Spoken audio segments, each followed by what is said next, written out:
नमस्कार, आप देख रहे हैं आरएनआई न्यूज़। मैं गुफरान खान। यूपी विधानसभा चुनाव का आगाज़ हो चुका है।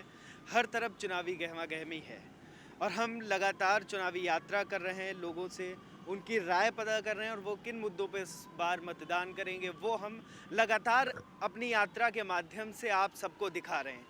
फिर हम यूपी चुनाव यात्रा पे आए हैं लोगों से जानने के लिए उनके मुद्दे क्या हैं और वो किस पार्टी को इस बार बहुमत देंगे या किस पार्टी को इस बार जिताएंगे।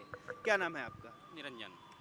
क्या लगता है निरंजन जी आपको इस बार विधानसभा चुनाव को लेकर? विधानसभा चुनाव इस बार तो अखिलेश जी का ही नजर आ रहा है चारों तरफ। चारों तरफ। चारों तरफ। लेकिन अखिलेश यादव के खेमे में भी उनकी मुलायम सिंह की बहू अपर्णा यादव ने बीजेपी ज्वाइन कर ली, तो राष्ट्रवाद का उन्होंने बोला, राष्ट्रवाद मुझे हमेशा से प्रभावित करता है इसलिए बीजेपी है। बिल्कुल। क्या लगता है आपको?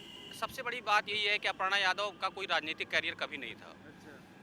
पार्टी में हमेशा पहले से भी ये चीज़ें थी कि पारिवारिक लोगों को बढ़ाया जा रहा है। हाँ। पारिवारिक लोगों को बढ़ाना और दूसरा चीज़ था प्रतीक के अब हमेशा बिजनेस में रहा। हाँ। उसकी बहू अपर्णा आई पार्टी में, कभी उसका कोई योगदान नहीं रहा। अच्छा। कभी भी राजनीतिक गतिविधियों में उसका बहुत ज़्यादा हस्तक्षेप कभी नहीं रहा। कभी भी सामाजिक कार्यों में भी उसका कोई कभी कहीं देखा गया हो तो बताइए आप। इससे पहले कभी नहीं रहा। अच्छा, तो आप बोल रहे कि इस बार सपा आएगी। हाँ। आपको क्यों ऐसा लगता है सपा आएगी? क्या उनके काम जो है आपको अच्छा लगे? क्योंकि उन पे आरोप लगता है कि इनकी सरकार में गुंडा राज बहुत होता है। बिल्कुल, हम इस बात को मान भी रहे हैं कि कहीं न कहीं ये सब चीज़ें जो गुंडा राज की बातें हैं, कहीं तक काल्पनिक है काफ़ी ज़्यादा। अच्छा। क्योंकि गुंडा राज अभी क्या कम है, जितना था पहले उसमें से हाँ, मैं ये कहता हूँ कि थोड़ा-सा कुछ ना कुछ बदलाव आया, थोड़ा-सा। लेकिन इसके पहले अखिलेश जी ने भी अच्छी शुरुआत करी थी, जो 100 नंबर किया था ना, 100 नंबर के बाद में से काफ़ी ज़्यादा चीज़ें कंट्रोल में आई थी और उसको जो और इन्होंने डाउन कर दिया।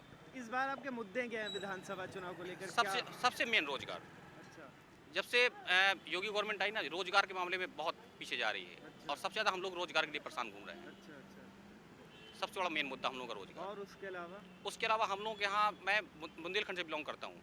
हमारे यहाँ सबसे ज़्यादा जो प्रॉब्लम्स हैं, हम लोग को यहाँ पलायन करने की ज़रूरत नहीं है। हम लोग पलायन करके सिर्फ इसलिए आते हैं क्योंकि हम लोग रोजी-रोटी कमाने को मिले और यहाँ भी हम कमा नहीं पा रहे हैं। कहीं न कहीं यहाँ पे भी इतनी ज़्यादा मतलब कोरोना की प्रॉब्लम समझ लीजिए, जो भी समझ लीजिए, ऐसी गतिविधियाँ होती चली जा रही हैं, यहाँ पे हम लोग काम ही नहीं मिल पा रहा है। अच्छा। हम लोग भटक रहे हैं दर-दर यहाँ पे। अच्छा। हम लोग वहाँ से भी भटक के क्यों आए?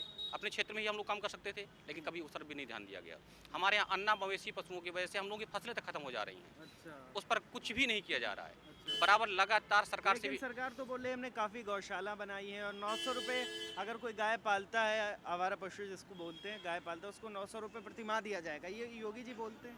सर गलत बोला जा रहा है। आप इनकी अगर दुर्दशा देखनी है, जेन्युइन देखनी है, आप गाँव में गौशालाओं में जाइए, डेली की कम से भी कम हमारे अंदाज से 20-25 हर प्रत्येक जिले के अंदर प्रत्येक दिन गाय खत्म हो रही है। अच्छा। पूरा 900 रुपये से एक गाय का कितना भूसा आप ला सकते हैं?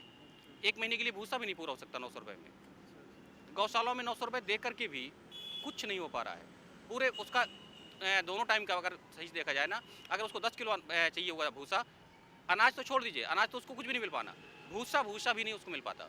भूसा भी 900। भाई आप गेहूँ का भूसा खरीदने जाइए, 900 रुपये कुंटल है। एक गाय को कम से कम महीने में नहीं कुछ तो 2 से ढाई कुंटल भूसा चाहिए, बल्कि उसको मिलता है आधा कुंटल, क्योंकि उसमें से लागत में इतना जाता है। भूसा खरीदने जाएगा तो वो लेकर के आएगा, तो उसका भाड़ा भी उसमें इन्वेस्टमेंट जाएगा, जो वहाँ काम कर रहा है उसका भी इन्वेस्टमेंट जाएगा। 900 रुपये में कैसे कर पाएगा? देखिएगा आजकल नॉर्मल आदमी का सबसे व्यवहार मतलब कुछ काम धंधा होगा तभी तो आदमी कुछ सोचेगा। हमें तो काम धंधा ही नहीं है यार लोगों के पास।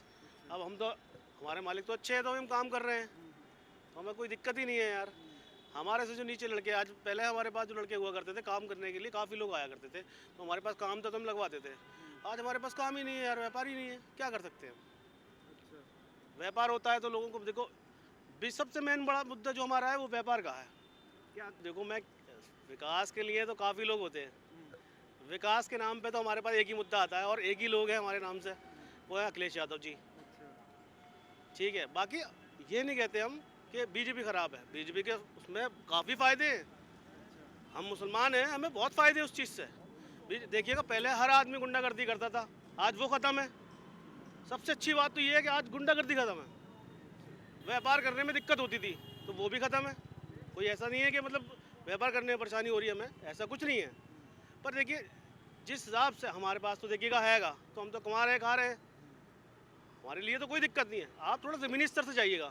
तो इस बार विधानसभा चुनाव में क्या मुद्दे हैं आपके जो प्राथमिकता पे रहे? यार स्कूल कॉलेज बच्चा पढ़ेगा नहीं, शिक्षा सबसे अच्छी। जब तक आपके पास शिक्षा नहीं है, आप किसी काम के नहीं हो। अगर आप पढ़े लिखे हो तो सब कुछ है आपके पास, सीधी सी बात है।